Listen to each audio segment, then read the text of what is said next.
poquito para el lado.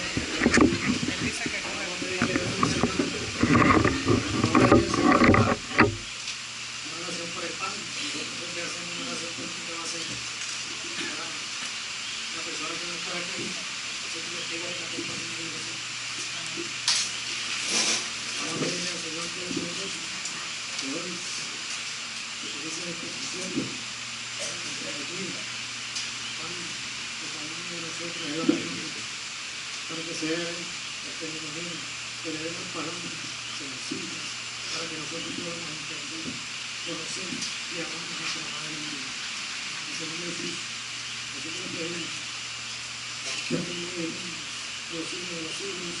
Amén. Y nos podemos entender la paz y la presencia. Hay que subirle el volumen al micrófono. Buenas noches.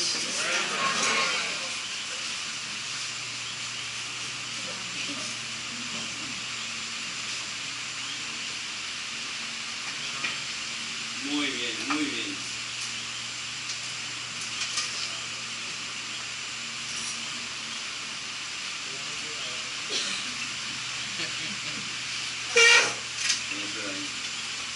La Inmaculada Concepción de la Virgen María. Eso es. Este es el tercer dogma que venimos a tratar en esta tercera semana y penúltima. Hoy como que hay menos población, es que como que saben que en la última va a haber lechón asado, va a haber paseo y todo eso, están guardándose para el próximo miércoles. Así que pase la voz, al menos un lechoncito asado, ¿no? Con buquita, con malanga, ya me dio hambre. Malanga. A continuación, Jurassic. Esa fue el primer que vimos, ¿no? Ahorita nos lo recordaron. María es Madre de Dios, la Theotokos.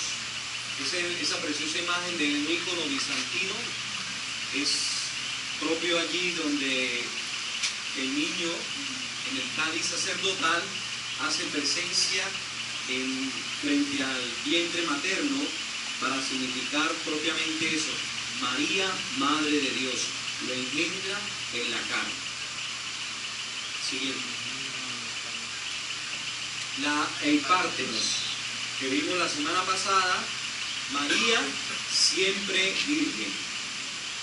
Y ahí esta pintura medieval, este fresco, donde muestra el rayo de Dios que hace presencia, irrumpe en la naturaleza de la Santísima Virgen María y la fecunda como propio cántico de el Señor ha hecho obras grandes por mí.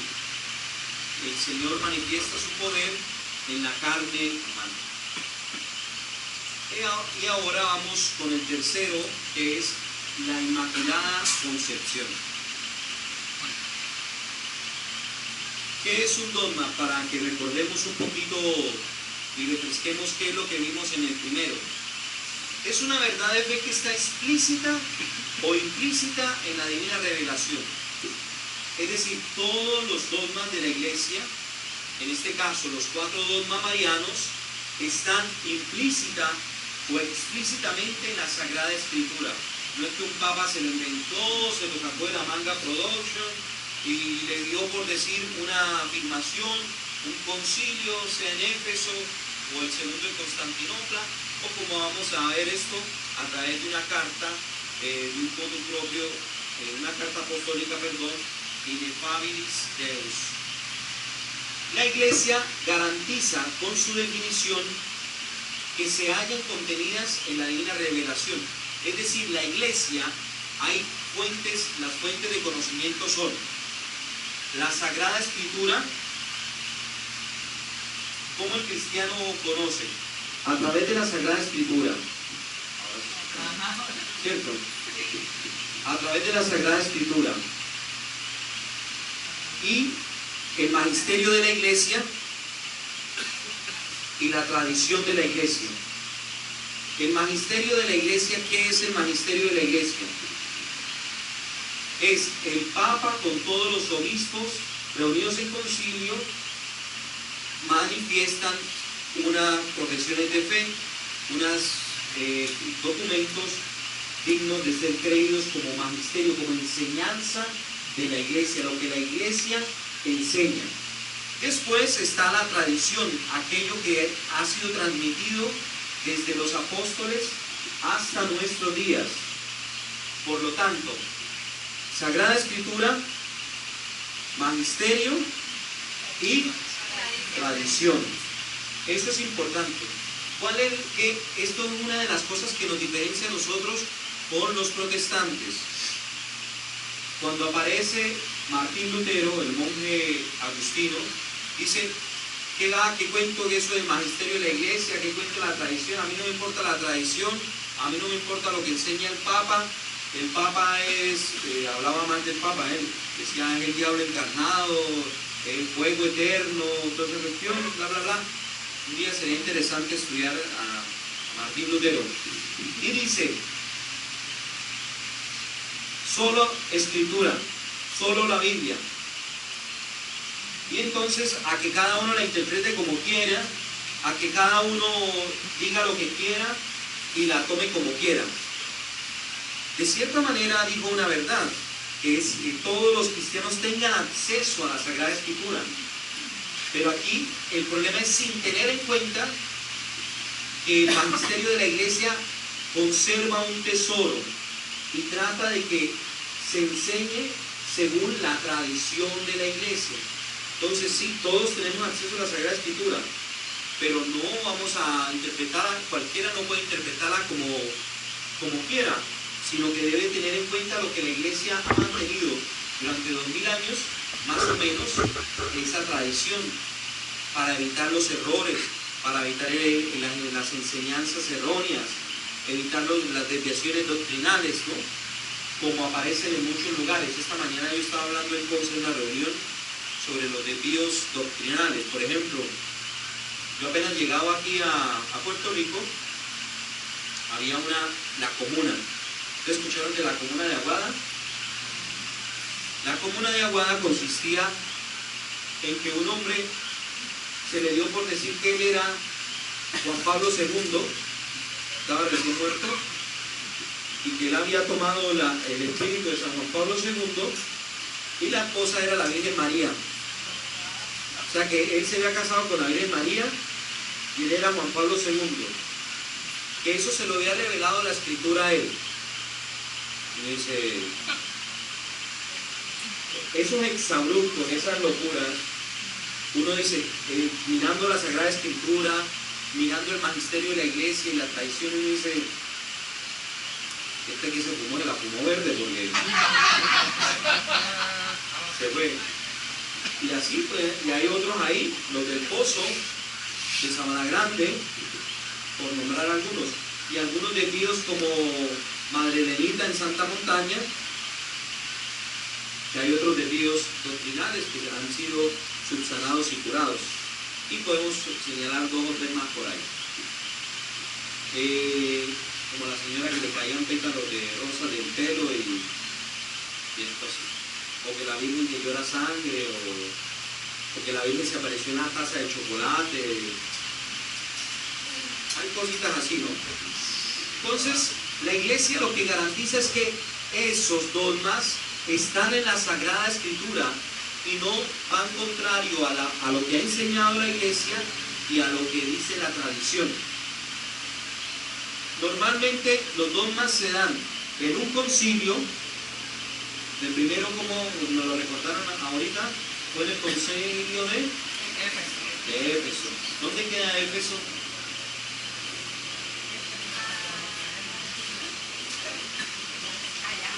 Allá, ¿no? Allá lejos. Allá bien lejos. Por Turquía, ¿no? Era antigua Constantinopla. Y el segundo concilio, el segundo dogma fue en el concilio de Constantinopla. ¿Dónde queda Constantinopla? ¿Ah? En Turquía, antes de llamarse Turquía, se llamaba Constantinopla, porque era fundada por Constantino. ¡Wow! No, pero hay quienes saben, ¿no? ¿Quién lo sabe? Constantino fue el que fundó de Roma, viendo que ya se le estaban comiendo los dulces, se fue a fundar a Constantinopla, bueno, allá a Bizancio, y se le llamó el Imperio Bizancio, y cuando cayó el Imperio Romano, en el siglo VI, el imperio se trasladó a Bizancio, a Constantinopla, hasta el siglo XVI, cuando llegaron los otomanos y conquistaron lo que es Turquía, y pusieron la cultura turca con la religión del Islam, que es la mayoritaria allí.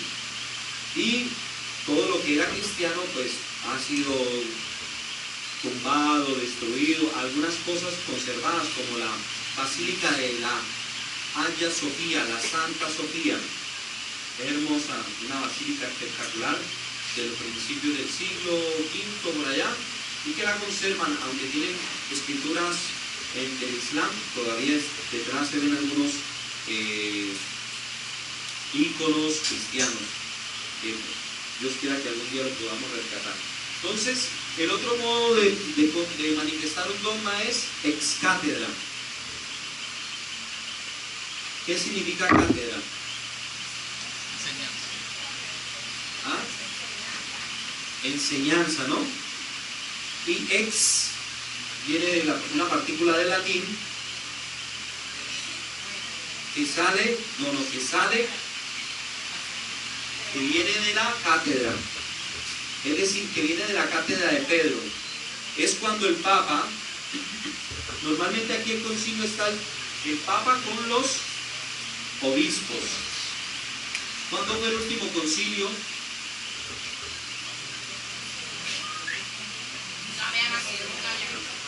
Algunos habían nacido.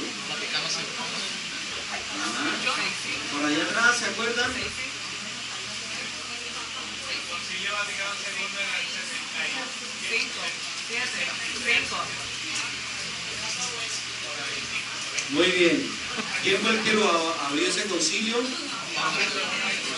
Papa Juan XXIII. El Papa bueno que le llaman, ¿no? Del 62 al 65. ¿Y lo concluyó cuál Papa? Pablo VI. Muy bien. Después de Pablo VI vino Juan Pablo I, que duró 33 días. Sí, eso fue. Era el patriarca de Venecia. Después vino Juan Pablo II. Pero no, eso nos da un panorama histórico de más o menos cómo es la cosa, ¿no? Y antes de Juan XXIII, ¿quién era? Se le da la orejita del lechón. Juan 22 dice, Pío XII, muy bien. Pío XII, que es el Papa, no, es interesante más o menos tener la idea de los papas en la historia, al menos en el último siglo, porque le da un sentido. Imagínense, Pío XII, usted puede buscar en YouTube, aparece el primer papa que apareció en la televisión, se llamó, a ver si alguno ha tenido la curiosidad de verlo. No, el primer papa que fue registrado por las cámaras de televisión. Digo, ahora yo estoy ahí en cámara. No había Facebook nada en esa cosa. Ni soy papa. Bueno, papa rellena, pero lo pensaste. Papá relleno. León XIII, cuando el primer papa que aparece registrado en las primeras cámaras de estas de rodaje, cortometraje, y aparece así como cortadito.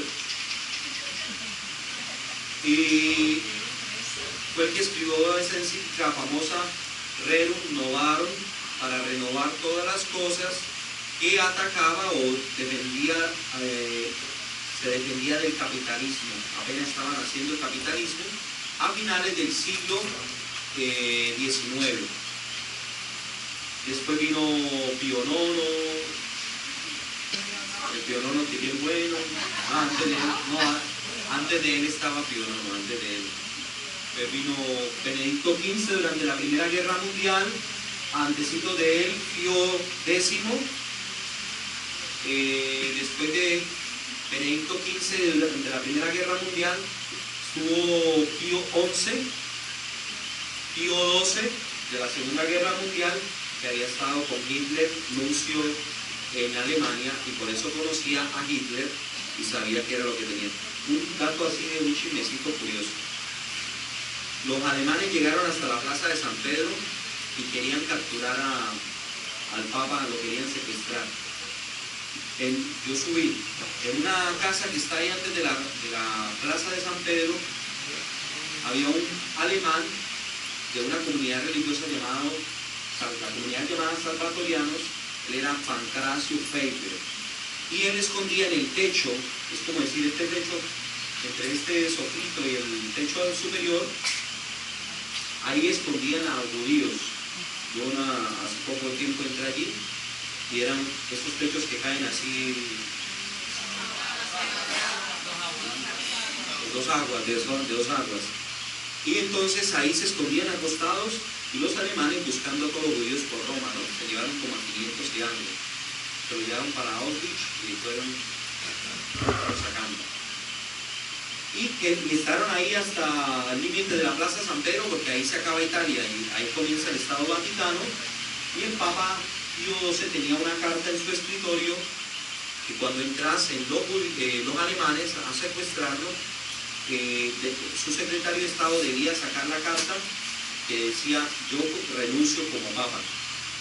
Digo, para que si me llevan los alemanes, se llevan un obispo, se llevan a Pacelli y no se llevan al Papa. Eso es una parte de la biografía muy curiosa, muy interesante sobre él. Pero nada, eso es...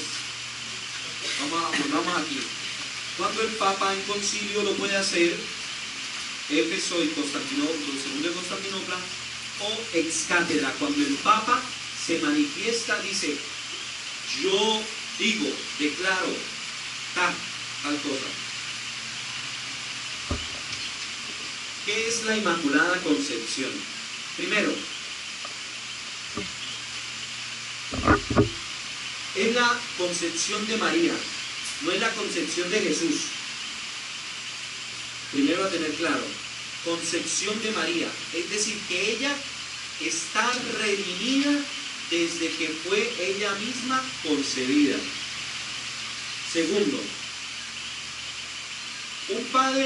ella tuvo un padre y una madre. Ella no fue concebida por obra y gracia del Espíritu Santo. Por obra y gracia del Espíritu Santo es Jesús. Ella tuvo un padre y una madre que aparece en el protoevangelio de Santiago. ¿Cómo se llamaban? Joaquín y Ana. El nombre de Ana significa gracia. Gracia. Joaquín y Ana.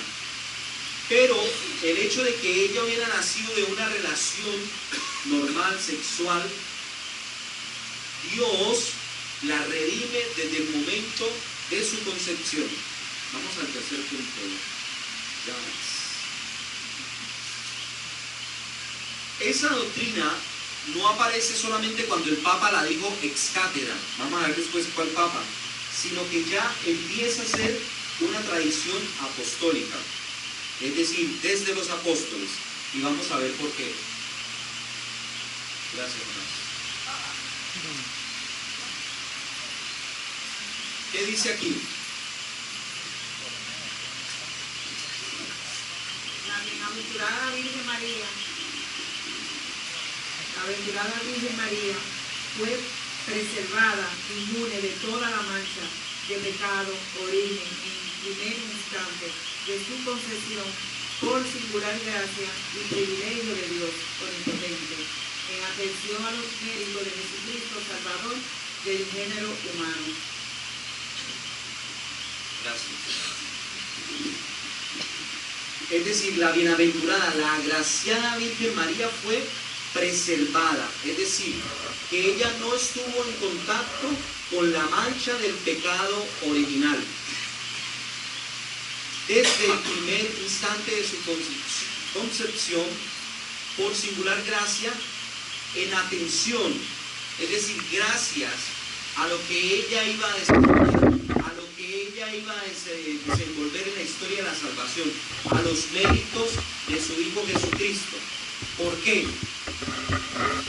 ¿Por qué era necesario que ella fuera sin pecado original?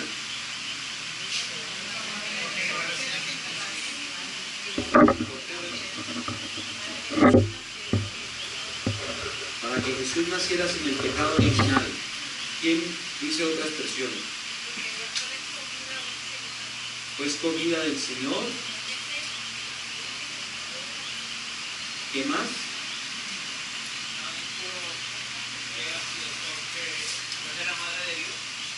Al ser la madre de Dios,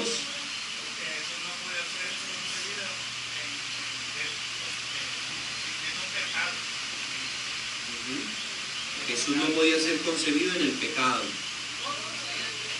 Vanessa, dilo.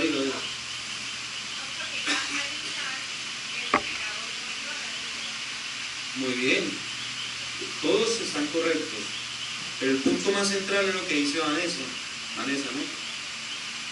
Es, si Él es el Salvador, el Redentor, y Él lo que viene es a redimir aquel pecado original, aquel pecado que Adán y Eva cometieron, por lo tanto, la primera persona a la que iría a redimir, ¿quién es?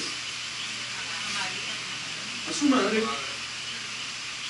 A su madre, porque su presencia, que iban a habitar su cuerpo, o sea, la presencia de Dios, ya la tenía elegida para que la redimiese como primera criatura. Y vamos a ver más adelante por qué.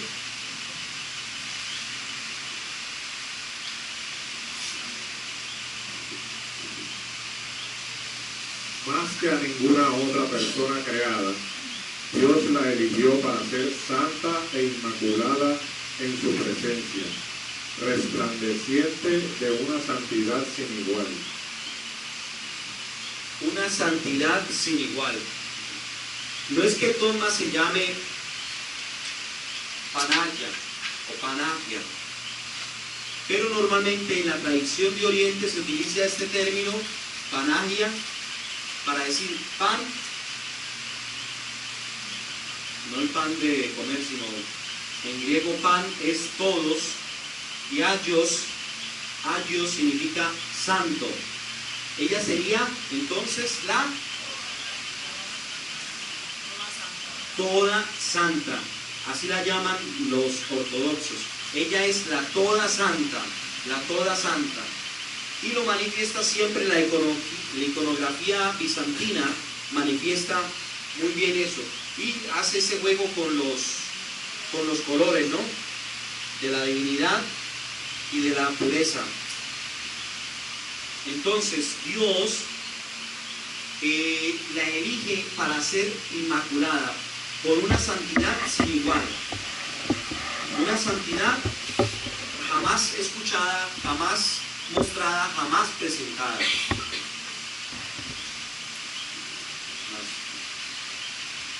La Inmaculada Concepción, ya desde, como dijimos, desde el inicio de la Iglesia, es una tradición apostólica, pero cuando se define es porque toda la historia el Papa hace en esta carta apostólica, Ineffabilis Deus, inefable Dios, irrevocable Dios, intachable Dios, pues se pudiese traducir.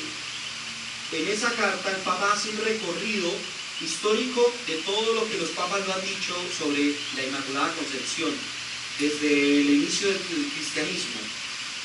Manifiesta todo lo que han pedido todas los lugares, todos los obispos en el mundo, los papas, dice, dado que todo eso lo han pedido, es necesario proclamar este dogma.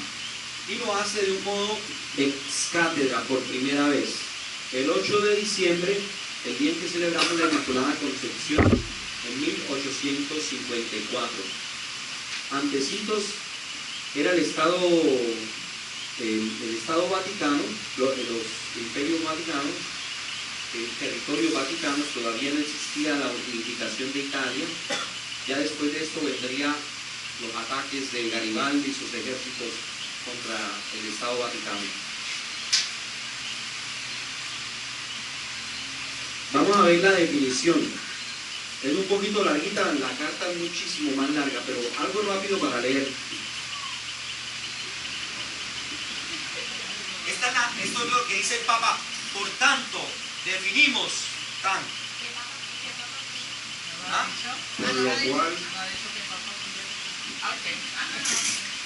Por lo cual, después de ofrecer sin interrupción a Dios Padre, por medio de su Hijo, con humildad y penitencia, nuestras privadas oraciones y las públicas de la Iglesia, para que se dignase dirigir y afianzar nuestra mente con la virtud del Espíritu Santo, implorando el auxilio de toda corte celestial e invocando con gemidos el Espíritu Paráclito,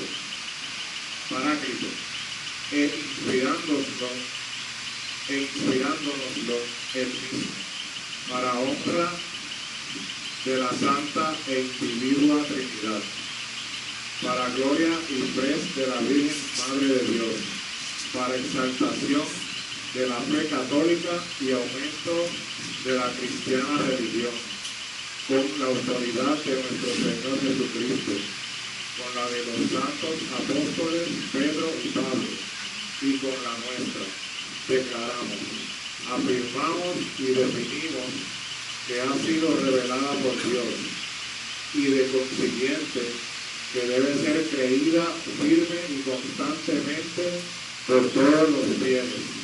La doctrina que sostiene que la Santísima Virgen María fue preservada inmune de toda mancha de culpa original en el primer instante de su concepción, por singular gracia y privilegio de Dios omnipotente, en atención a los méritos de Jesucristo, Salvador del género humano, por lo cual, sin algunos presumieren sentir en su corazón contra los que nos hemos definido, que Dios nos lo permita, tengan entendido y sepan además que se condenan por su propia sentencia, que han naufragado en la fe y que se han separado de la unidad de la Iglesia, y que además, sin osar en manifestar de palabra o por escrito o de otra cualquiera manera externa lo que sintieren en su corazón, por lo mismo quedan sujetos a las penas establecidas por el derecho. Ese es el texto original, por eso es un texto así como pesado, ¿no? Incluso utiliza lo que nos, esto es un modo para decir lo que nosotros hemos manifestado. ¿Qué vieron en la última parte aquí? Si algunos presumieren sentir en su corazón, o sea, un dogma es objeto de fe y es obligatorio creerlo para la salvación. O sea, no es si yo quiero. Hay unas cosas que son de la piedad popular. Por ejemplo, si yo rezo el rosario, ¿me salvo o me condeno?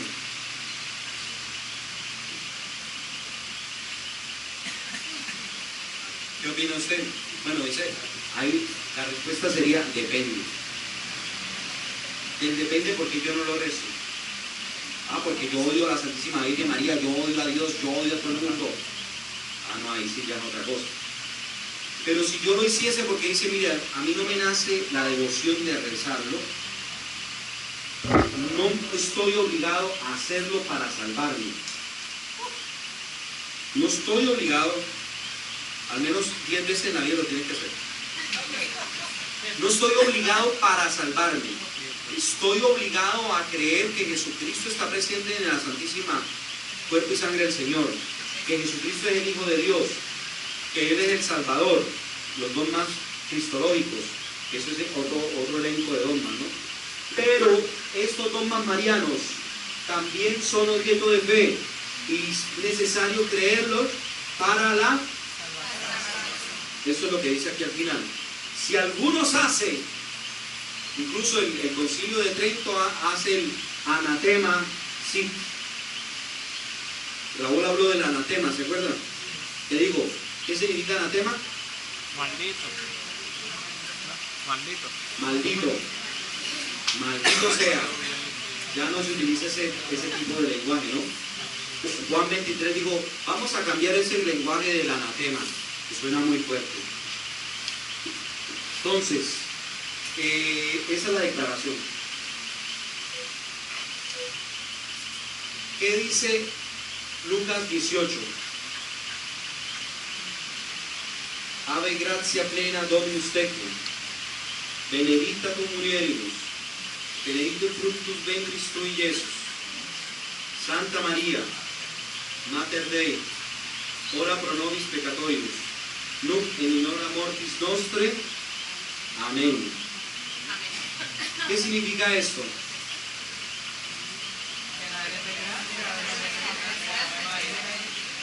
Dios te salve. Gracia plena. No es la plena de planear, ¿no? Llena de gracia. El saludo que hace el ángel a María. Es como cuando uno dice, se va uno 2 o 3 años y va uno por la calle y ve a Rafi. ¡Hey, Rafi, amigo! ¿Cómo estás? Brother, mi parcero, mi amigo, bacano. Y después le digo, ¡hey, mi amigo! Rafi, ¿cómo estás? Más o menos ese es el saludo que hace el ángel. Y cuando llega, ¡wow! Llena de gracia. El Señor está contigo. María, oiga, gran cosa. Es lo mismo que hace uno con un amigo, ¿no? Amigo, hermano, parcero, sangre de mi sangre. Pues el ángel, imagínense, cuando se encuentra con la toda llena de gracia, el ángel nos dice el Salmo 8, ¿no? Nos hiciste poco inferior a los ángeles, nos coronaste de gloria, un poquito menor a los ángeles, pero nos coronaste de gloria y majestad.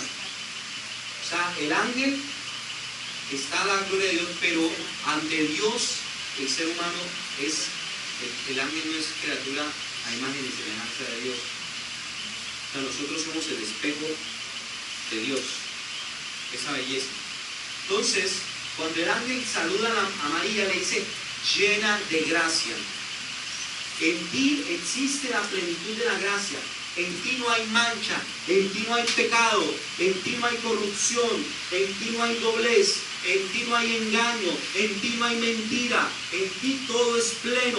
Dios te posee, Dios está totalmente dentro de ti.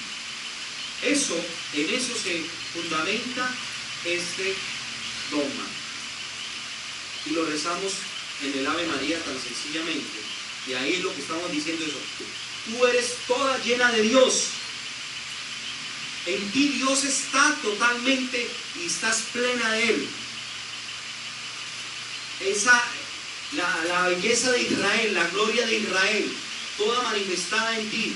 Las promesas de Dios, todas manifestadas en ti. Gracia plena, el Señor está contigo. El Señor está en ti.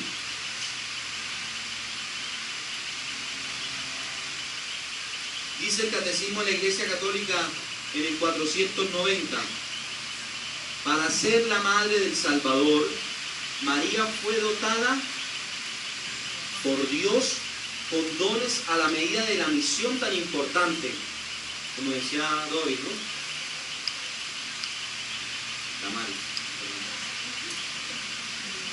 pero pues está la de por ahí. A la medida de una misión tan importante, es decir, ella es poseída por la gracia de Dios. Poseída por la gracia de Dios. Y vamos a ver el por qué. Gracias, doctora.